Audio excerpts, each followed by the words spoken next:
question. So if you're looking to switch to marketing contacts, first sign that this will be the right move for you is if you've got a lot of contacts, but let's say you've got 1 million contacts, but only 20,000-30,000 of them are engaged. That's definitely a great way for you to save some money and sort of hone your skills on marketing in HubSpot. So I'd always run a bit of a check. HubSpot will tell you it has an unengaged list as a bit of a default, how many contacts are going into grey mail. So if you're on Marketing Pro or Enterprise, it's definitely going to be the cheaper option.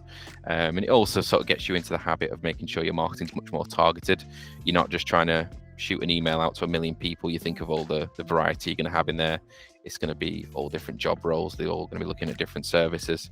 So it's always good practice to know, to get an accurate data set and have it all on lock, basically, so you know exactly who's in what pool. So marketing contacts, thinking back to another question we had earlier on lead scoring, again, can sort of flow into that, is that have a live criteria for marketing contacts.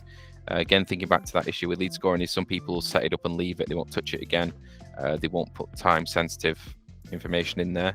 Again, I'd highly advise you do that. So of all the contacts coming in, they'll need to be at a certain live criteria. They need to have visited, let's say they need to have visited the website in the last 30 days, they need to have opened an email in the last 30 days. Make sure your criteria for somebody being marketable is that they're as engaged as possible. Again, you don't want people slipping into the list of marketable contacts that aren't really marketable or they aren't engaged. Idea being you're keeping that list purely for your highly engaged contacts. So make sure that that list is cleaned every month. The way HubSpot works is it will do a refresh.